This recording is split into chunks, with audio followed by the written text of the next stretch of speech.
Hi అండి, blouse stitching ఏ విధంగా చేసుకోవాలో చూద్దాం. ఇప్పుడు బ్యాక్ సైడ్ నేను చూపించిన విధంగా డాట్స్ అనేది వేసేసుకోవాలి. డాట్స్ వేసిన తర్వాత నడుం పట్టి నేను ఏ విధంగా అయితే చూపిస్తున్నానో అదే విధంగా పెట్టేసుకోవాలి. ఇలా డాట్స్ దగ్గర ఫోల్డింగ్ అనేది కంపల్సరీ చేసుకోవాలండి, ఎందుకంటే మన బ్లౌజ్ అనేది పర్ఫెక్ట్గా సెట్ అవుతుంది. ఇలా వేసుకున్న తర్వాత నెక్స్ట్ ఫ్రంట్ భాగం తీసుకోవాలి. ఫ్రంట్ సైడ్లో నేను ఏ విధంగా అయితే చూపిస్తున్నానో అదే విధంగా ఒక దగ్గర 1 ఇంచ్, ఇంకో దగ్గర 2 ఇంచెస్ తీసుకొని ఇలా 2 స్టిచ్చెస్ అయితే వేసుకోవాలి. ఓకే అండి, నేను ఇలా పట్టుకునే ఏ విధంగా అయితే పట్టుకున్నానో అదే విధంగా పట్టుకొని ఇక్కడ 4 ఇంచెస్ వేసుకోవాలి. నెక్స్ట్ ఉక్సుల దగ్గర 2 ఇంచెస్ అయితే వేసేసుకోవాలి. నెక్స్ట్ ఇక్కడ 5 ఇంచెస్ వేసుకుంటే సరిపోతుంది. చూడండి ఫ్రంట్ భాగం ఏ విధంగా సెట్ అయిందో చూడండి పర్ఫెక్ట్గా.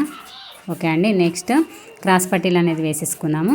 క్రాస్ పట్టీలకు ఈ విధంగా వేసుకొని ఇక్కడ ఫోల్డింగ్ అనేది చేసుకోవాలి కంపల్సరీ. ఓకే అండి, ఈ విధంగా వేసుకోవాలి. నెక్స్ట్ సైజ్ అనేది కరెక్ట్ ఉందా లేదా మెజర్మెంట్ చూద్దాము. ఓకే అండి, ఒకవేళ ఎక్కువైతే ఇంకో స్టిచ్ అనేది వేసేసుకోండి. ఇలా 2 వేసేసుకున్న తర్వాత ఉక్సుల దగ్గర ఇలా వేసుకోవాలి. ఇలా వేసుకొని ఫోల్డింగ్ చేసేసుకోవాలి. నెక్స్ట్ కాజా అనేది ఆపోజిట్ సైడ్లో తీసుకోవాలండి. కాజాలు ఓకే అండి, ఇలా తీసేసుకోండి. నేను వీడియోలో ఏ విధంగా చూపిస్తున్నానో అలా తీసుకుంటే బ్లౌజ్ అనేది పర్ఫెక్ట్గా వస్తుందండి. చూడండి, మీకే అర్థమవుతుంది. ఇలా చిన్నగా వేసేసుకోండి. లేదు మాకు ఇవి కరెక్ట్గా రాలేదని అనుకుంటే కాజాలు వేసేసుకోండి. డైరెక్ట్ థ్రెడ్తో కాజాలు వేసుకుంటారు కదా, ఆ విధంగా వేసేసుకోండి. ఓకే అండి, ఇది కర్వ్ షేప్లో తీసేసుకున్నాము. లేదు మాకు ఈ విధంగా పర్ఫెక్ట్గా రాలేదనుకుంటే వేరే బ్లౌజ్ తీసుకొని అది ఏ విధంగా ఉందో ఆ విధంగా మెజర్మెంట్ తీసుకొని మిగతా పార్ట్ అనేది కట్ చేసుకోండి. Okay, back side front side కలిపేద్దాము.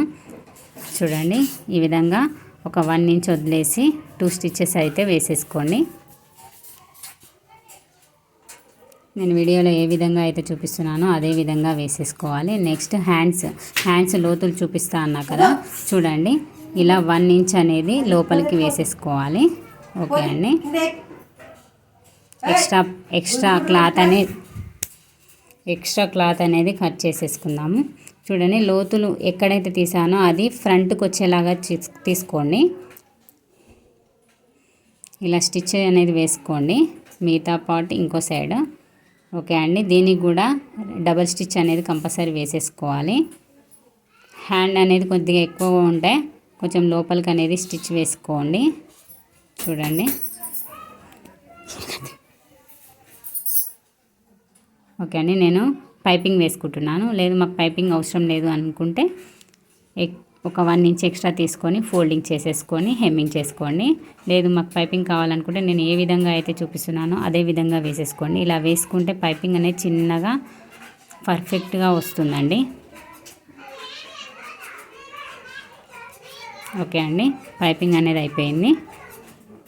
Next గల్లాకి కూడా సేమ్ అదే విధంగా పైపింగ్ అనేది వేస్తున్నాను.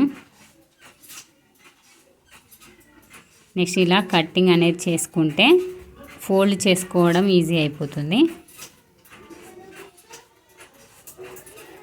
ఓకే, నెక్స్ట్ నేను ఏ విధంగా చూపిస్తున్నానో హ్యాండ్స్ అదే విధంగా తీసుకోండి. మెజర్మెంట్స్ అనేటివి తీసుకొని స్టిచ్ వేసుకుంటే అయిపోతుంది. Back side, front side.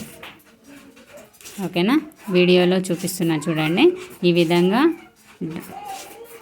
Dots పెట్టేసుకొని స్టిచ్ అనేది వేసేసుకుంటే అయిపోతుందండి.